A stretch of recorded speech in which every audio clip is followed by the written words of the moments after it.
the end of you. We got that chapter, man. Had to hit y'all with a video today, man. I've been busy all week, ain't gonna cap. But yeah, man, we got that chapter. I ain't did that chapter in a minute. Y'all really don't be fucking with that chapter. And also, man, give you a thumbs up. I'm say it again. Give you a thumbs up. Y'all come over here just watching my shit and never give the video a thumbs up. I don't know what the hell y'all be doing. But yeah, man, we got that chapter, man.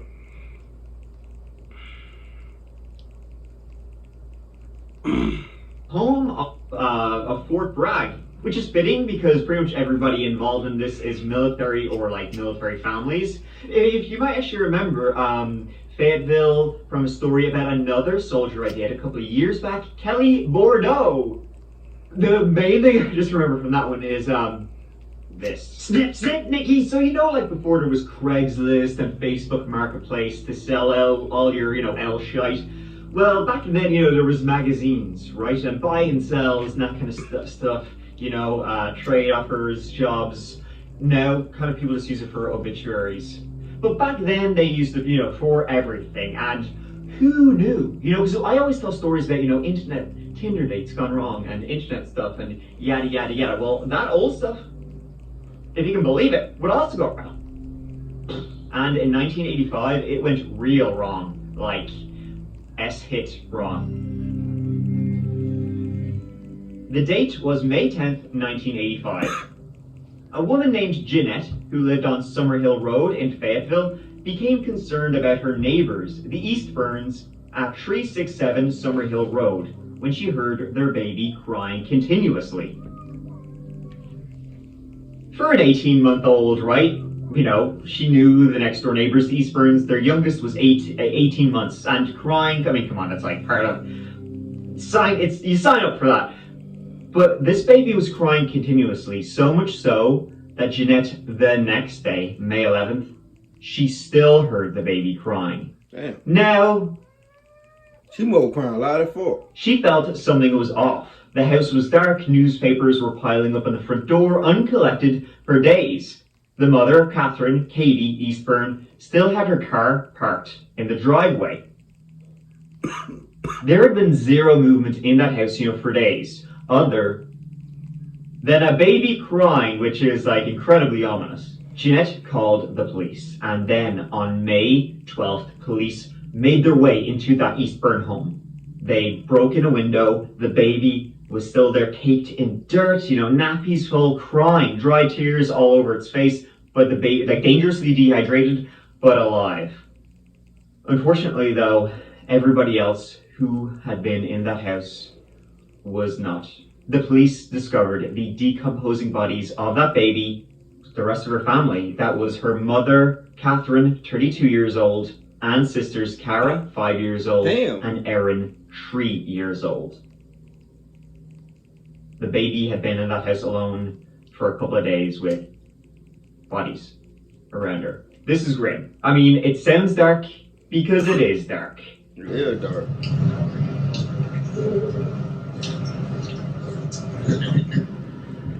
Just take pictures right now in this area, please. So who were the victims and what happened in the days leading up to this?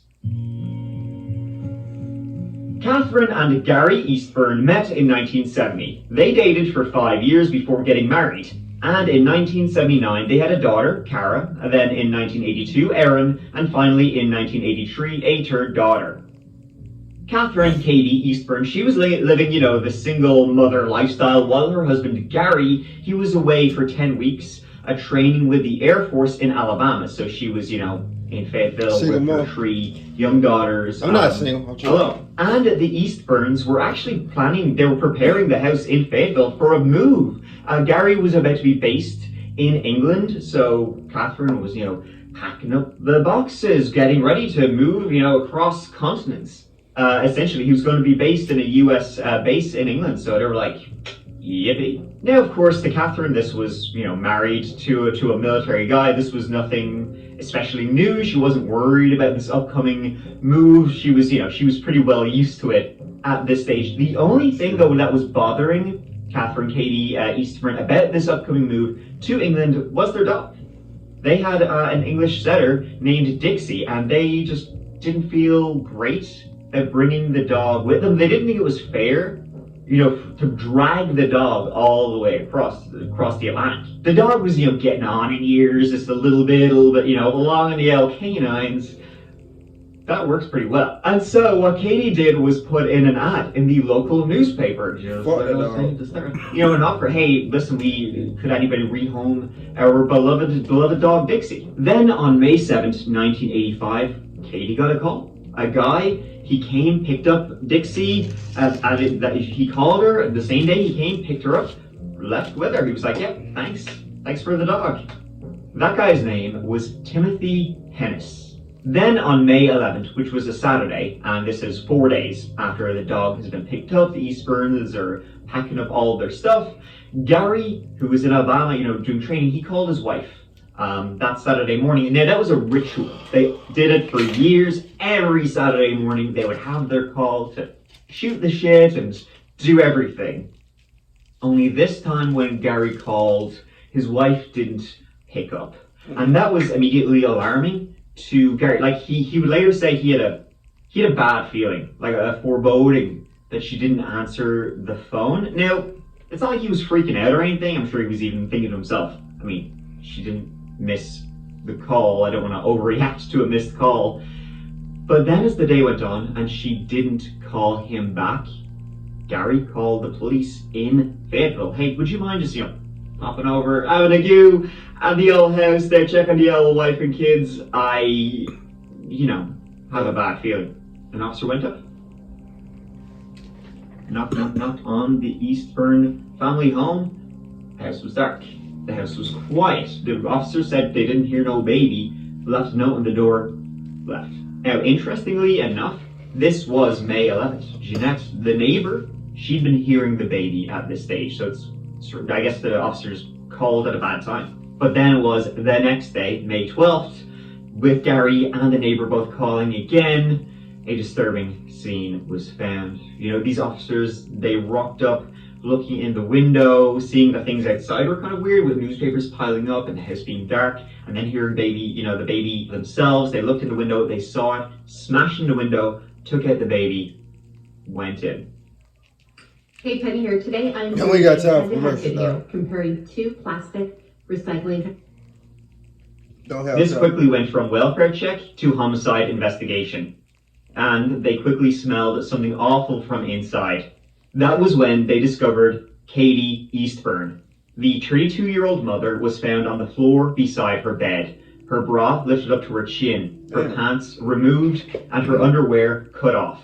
She'd been sexually assaulted and stabbed 15 times. Damn! Kara, just 5 freaking years old, was found under a Star Wars blanket, having been stabbed 5 times.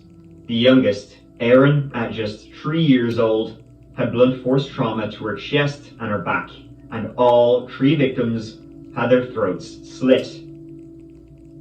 Upon investigation, police found no forced entry to the home. DNA was found under Catherine's fingernails. There was DNA inside her. They found fingerprints and footprints and a lame attempt at a blood cleanup, and $300 missing from the home, along with Katie's credit card. Police did a pretty dismal job at calling Gary back, and so when they finally did, Gary in Alabama, waiting to hear his wife's voice on the phone, instead got, what you can imagine. It's unimaginable. The investigation sprang up. Witnesses questioned. Sketches done of who was in the area the 9th of May, early hours on the 10th of May, when it's believed the murders were committed. It makes me feel pretty worried right now. My wife and I, we live in this neighborhood, and this is a shock. We've been living here almost 2 years. And they have 3 kids, 3 girls, okay? And the woman... You gotta be in the age. Cause this shit look old. This shit look old. Did he say the year? Oh, I missed it. I be forgetting, bro. Leave him alone. Her husband had to go to Alabama to go to school, okay? Hey, she is like gone. She got killed, and 2 of her daughters got killed. One of her daughters, which is the baby, she's okay, and she's in the hospital. There's nothing wrong with her, just keep it there, I guess, for observation, surveillance, or something like that. I don't know. No one has any right to be killed in the first place, but I mean, especially this woman, she was just too nice of a woman to do that. Get an idea who would do this? Well, she was getting some strange phone calls that she made. Don't be giving no ideas who did something. I ain't giving no ideas about. Would you just look? I'm telling him what. W mom, cause you finna talk through the whole goddamn I'm interview. telling him what I think. What you think ain't always what you know. Sometimes it's best for you to shut the fuck up, especially on camera. So if that's her mom, W mom, cause them calls would have been going to her phone. Now let's move to No another cap. soldier, No the cap. guy who No collected cap. that dog Dixie, who happened to be one of the last people to see the family alive. Timothy Bailey Hennis, born February 24th, 1958, was a sergeant in the U.S. military in Fort Bragg. He grew up in Rochester, Minnesota, and graduated high school in 1976. At the time of the murders, Timothy was just the ripe old age of 27. Him and his wife Angela just had their first child, a daughter, Kristen, just 10 weeks old at the time of the murders. Tim worked, like in the military, what his job was a parachute fixer-upper guy, packs your parachutes, that guy. Anywho, moving on. Him and his wife Angela, they currently had a dog, a Spitz, and they didn't want the dog to be an only dog, they wanted, their dog to have a pal. So, he looked into classified ads of the local newspaper, and that's where he saw Catherine Katie Eastburn's ad. My bad, pause it. Show of the week right now that I'm watching, that I just started watching. I don't know if y'all watch it, but it's called SWAT. It's about SWAT team shit. It's on Netflix, man. Y'all go check that out, man. That's what I'm watching right now. It's on React. Shit good. No cap. Y'all know I be watching all type of shows, man. I just got done rewatching Breaking Bad. And you know, the show, if y'all, have y'all watched The Sons of Anarchy? That's my shit. I ain't gonna cap. The Sons of Anarchy, that's my shit. And the Mayans on this last season. If y'all fuck with The Sons of Anarchy, y'all should definitely watch the Mayans. That shit definitely good. No cap. I be watching everybody. Dixie the dog. He went and collected Dixie from the Eastburn home on the 7th of May. Then on the 9th of May, so 2 days after rehousing Dixie the dog, he talked to Catherine Eastburn on the phone. It was literally just one of those conversations though, hey, how's the dog doing? Is he adjusting? Yada, yada, yada. Later on that same day, the 9th of May, Tim went and he drove his wife and their baby daughter to the in-laws. He didn't stay long though, he drove directly back home, aside from a quick stop off to get some fuel for the car. And that was his kind of alibi for the day. Not a great one, especially because CCTV wasn't really like a thing back then. So, back to the murders. And now you have Timothy Tim Hennis, arm around the old wife, watching the news, and the story of Catherine, the Eastburn murders comes on. And Tim is like, oh shit. Right? I just adopted a dog from there. This is crazy. It was also reported that witnesses saw a white Chevy outside the Eastburn home on the early hours of May 10th. Tim Hennis just happened to have a white Chevy. Oh, shit. A witness also described seeing a man in the early hours of that day outside the Eastburn home, a white guy with blonde hair wearing a members only jacket. The members only. They did a sketch. Tim must have had like an oh shit moment because, tell me 10 differences between these two images. Be specific. So Tim, obviously as you can imagine, freaking out, right? He's seen the family just a couple of days before the murders. The witness said they saw a car that was the same car as his, and the sketch. Boy, you do them sketches, boy, y'all some creative ass people. I could never. Not gonna lie. Looked exactly like him. Tim freaking out. Tim immediately, when he saw this on the news, he went to the police. He was like, I gotta clear my name, right? I gotta go to the police immediately and tell them that's not me. Do whatever tests he needs to do. Look at my, he had a soldier, served his country. He had a great military record. Everybody liked him. He immediately was like, I gotta clear my name. This is batshit.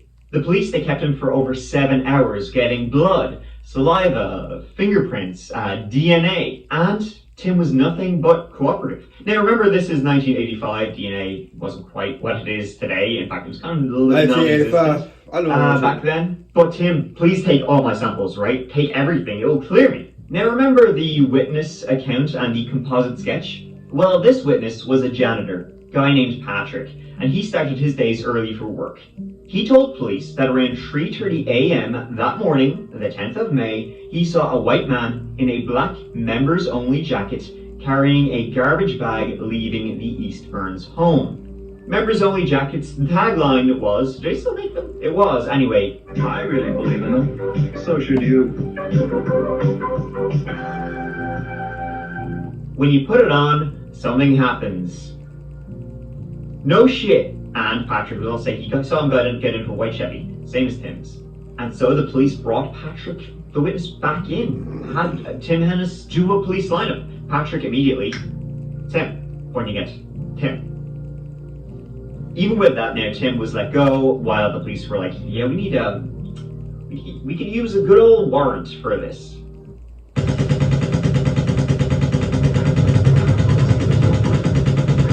The police showed up at Tim's house that night, to a house he shared with his wife Angela and his 10-week-old baby daughter, and they charged him with 3 counts of first-degree homicide. And, following that, things weren't great for Tim's claims of innocence, because he just so happened to also have a black members-only jacket. Funnily enough, it was something he had just dropped off to the dry cleaners. Like, members-only jackets do not need to be dry cleaned. Timothy B. Hennessy, of 2026 Lombardi Drive here in Fayetteville, charged 3 counts of murder in the first degree and 1 count of sexual assault. A neighbor would also say they had seen Tim in his backyard, pouring lighter fluid, on like a drum barrel burning ship for like 5 hours. The neighbor was questioned, said Tim never burned stuff in his backyard like ever. This was weird. That's why they noticed it, because it was weird. And then also Tim just magically happened to show up with money for his landlord, his month's rent, and Tim was always behind on his rent. And guess what? Tim just happened to be behind on his rent by $300. The exact amount of money that was stolen from the Eastburn home. And remember, Catherine's bank card, her credit card was stolen from the house too. Well, the police were able to track down to where it had been used. Now, there wasn't like cameras in ATMs like there is today, but they were able to track down when it had been used, and witnesses would say, yeah, they saw a guy, tall, blonde, using it. So, Tim also had a history of money problems and writing bad checks, so it's like all kind of coming together in a big old shit pie for Tim Hennis over here. When Cumberland County authorities arrested Timothy Hennis last May, they said they were sure they had the right man. Well, we had probable cause. That's the reason the warrants were issued. What was the problem called? Well, I'm not going into that right at this particular time. Hennis was charged with the brutal murders of Catherine Eastburn and 2 of her children at their Summer Hill Road home in Cumberland County a week earlier. Detectives say this man, Patrick Cole, identified Hennis as the man he saw leaving the Eastburn house at 3:30 in the morning on May 10th, 2 days before the 3 bodies were found, stabbed and cut throats. Investigators say the victims had been dead 48 hours and say the murderer did a good job of hiding his tracks. In December, Hennis was released on bond after his attorneys argued there was little, if any, physical evidence to implicate the young Army sergeant. Today, Hennis was back in court, this time his lawyers challenging the prosecution's eyewitness. Now, in 1985, DNA testing, it's not where it was today, and blood samples and that sort of thing, they came back inconclusive. So there was no, physical evidence tying Tim to the scene, but, it was all kind of circumstantial. It was a lot of circumstantials, though. Look like a damn The trial for the murders against Tim Hennis went ahead on May 27, 1986, a year after the murders. Tim had previously declined a plea deal, stating he refused to accept a deal when he wasn't guilty. So Tim's father, a big-time executive at IBM, hired 2 top hotshot lawyers to defend his son. During the trial, the prosecution showed 2 days' worth of graphic, gory, and horrific crime scene photos of both little girls and their mother, all looking at Tim for a reaction. He had none. Some would say it was because he was guilty. Others said he didn't know how to react. You know, if he cried out of guilt. If he didn't, he was a cold-blooded killer. The jury deliberated for just 10 hours and found Tim Hennis guilty on all counts. He was sentenced to death. Motherfucker. Nah, bitch. Know what you get. Story over? Not by a long shot. Damn. Get a load of this. While serving his time on death row, Tim received an anonymous letter from one Mr. X. It read, "Dear Mr. Hennis, I did the crime. I murdered the Eastburns. Sorry you're doing the time. I'll be safely out of North Carolina when you read this. Thanks, Mr. X." Whoa, can you believe this? Someone just admitted to doing the murders? This is crazy! Holy monkey, get him out of there! The X in Mr. X stands for extremely fake. Mr. X now has never been identified. In fact, nobody's even had, hazarded a guess as to who this non-existent person could possibly be. I mean, it's a mystery. It's a mystery up there with, where does Barney the dinosaur sleep at night? I don't know. Regardless, an appeal was approved due to the defense's claim that the jury sat through grueling crime scene photos that unjustifiably pinned the jurors against him. Did you kill these 3 people? No, I did not kill these people. I have a daughter of my own, and I could not hurt any children at all. Did you do this crime? No, I did not.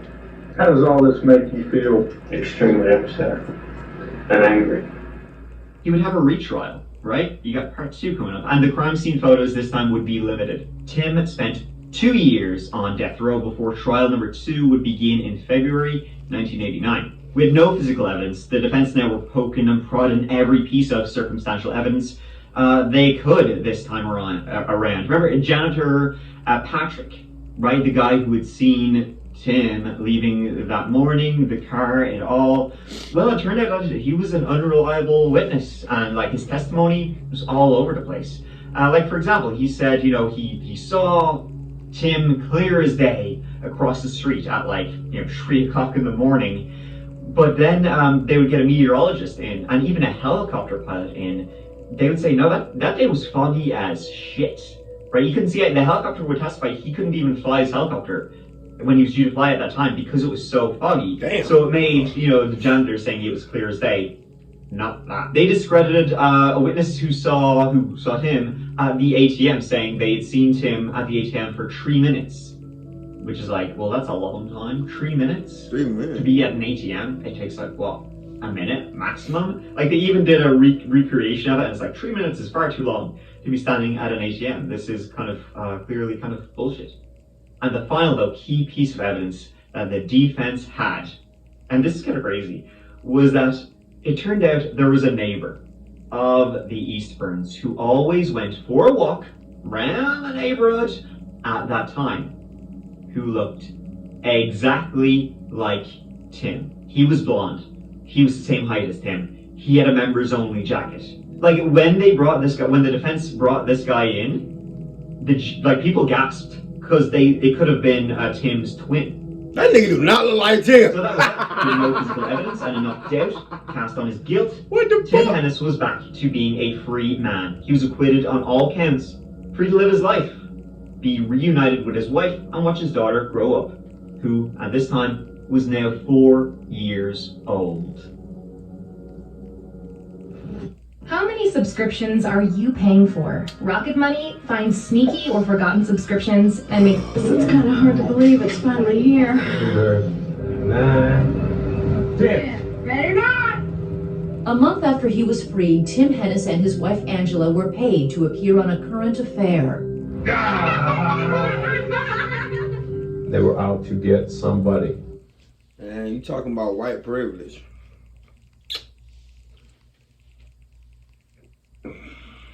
You beat a murder case. Even if it wasn't you or not, you beat a murder case. I don't know to the end of the story if it was really him, but you beat a murder case with 2 kids and a mom. Then you got the balls enough to go on national television and be on a reality show with your family is crazy. I ain't gonna cap. That's crazy and unfair. Not gonna lie. If I was the other dude there, if I was the one that he was cute, no man. Just somebody to take a penny down and get it out of him.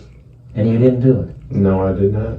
Oh, the end. Thank you so much for watching. I really appreciate it. And you know this is not over. Not even close. Hey, so, boy. You were joining the army, and he got one a hell of a reputation, right? He was reunited with his wife. He rose up the ranks of the U.S. military. He served in Somalia. He served in Iraq.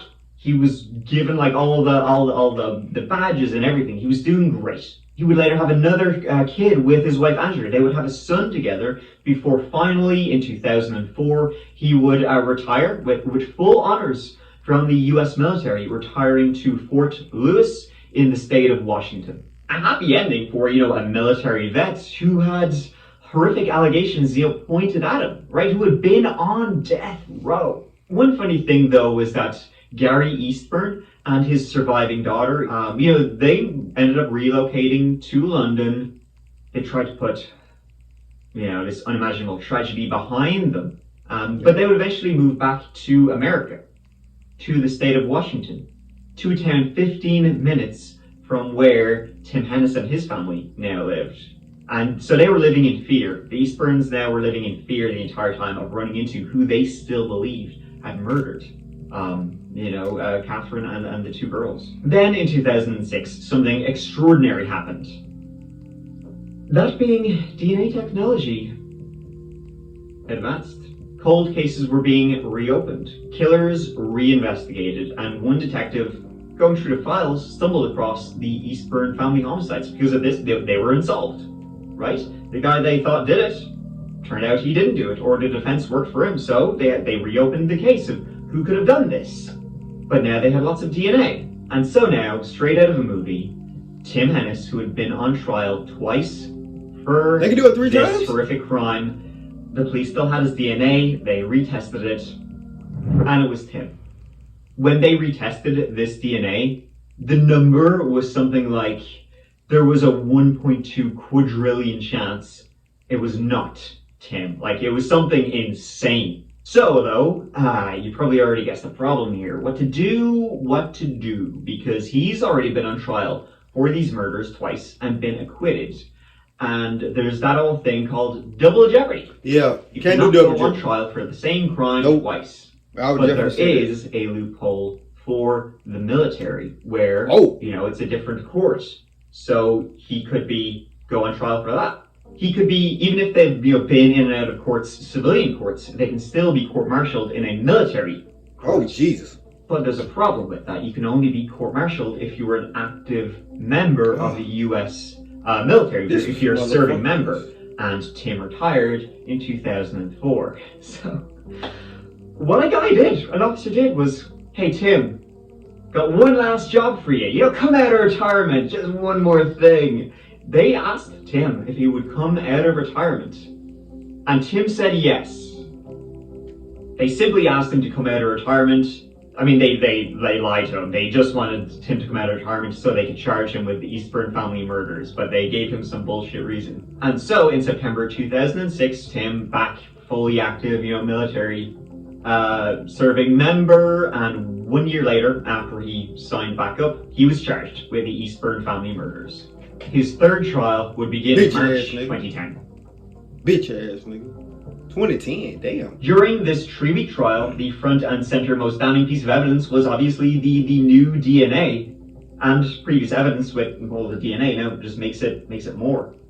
Now the defense, they tried to say that the footprints, the fingerprints, the blood, the hair did not match Tim Hennis, which is true. There was a lot of inconclusive evidence there, and evidence of some unknown person. But a big thing was his DNA was found inside Catherine, and so it's that doesn't exactly get there by accident. But now, Tim, guys, I forgot to tell you, 25 years before, because this is in 2010, I'm in 85, he said, The night before, I had sex with Catherine Eastburn. Forgot. It slipped my mind. For 25 years. It's never brought it up. Sorry about that. Tim was convicted. In April 2010, he was sentenced to death. Save it. I mean, it's also worth saying he was demoted, dishonorably discharged, stripped He was of all that. everything. His appeals this time went nowhere, and he sits on death row right now. The last military execution was back in 1961, so it's safe to say Tim may never be executed, and he's been busy requesting appeals and trying to find any way out of this, the last one being in 2020, but this has all been denied. In all likelihood, Timothy Hennis will stay on death row for the rest of his natural-born life. Gary Eastburn has said he's very happy with that. His daughter growing up. Hope none of you feel I'm gloating over this. I'm not. I just feel like justice has finally been done. No matter how long it's been, as long as it's been done. This case is insane. It's passion. I swear I've never come across any case like this. It's crazy. Woo! I ain't gonna cap. I need a drink. But wow, folks, just wow. I mean, Sinead, I really don't know of any other way to end this video other than that. Let me know what you think about this one down below. Yeah, this video was definitely crazy. This is one of the most definitely crazy stories I have ever reacted to. I ain't gonna cap. This motherfucker goes to buy a dog, right? Kills the two kids and the mother, right? Then up and down. First time he got found guilty. Then they did a second trial. He was found not guilty because of the DNA evidence and all that. Then the dude came forward that looking like why the fuck they didn't charge the other dude? Then he goes on national television with his family. With his family, make his own show. Not make his own show, but get on a show. I don't know. I wasn't born back then. I'm a 99 baby, so I don't know none of that old shows and shit. Then go to the Army. Get a high-ranking member in the Army. Retire from the Army. So new technology that came out, which is new DNA. They got the cold cases back. So they investigating cold cases, look back on this shit, and made him come back to the Army. Probably made us some money. Motherfuckers gonna fold for some money. They gonna fold. They probably gave him a sweet ass deal too. I'm talking about shit he couldn't even refuse to make him want to hop out and just go right back to. If he wouldn't have went back to the Army, they wouldn't have charged him. Money is the root of all evil. When people say that, believe that. But they sent this nigga back to the Army just to get arrested. soon as he signed up, the nigga got locked the fuck up. But not gonna lie, I'm trying to see what I want to do because this video already 33 minutes long. And I want to do a Mr. Baller video. So, we're probably going to do that later. If y'all want to see that. Let me know. I'm probably finna go and post that now. And y'all don't even probably know that chapter finna come first. But I'm finna go ahead and post a poll. It's going to be a yes or no if y'all want to see Mr. Baller type shit. Let me know before. It's probably going to be like 4, 5, 6-ish. I'll make it. But yeah, give you a thumbs up, like, subscribe, see how much on that video. Let's ride, eh?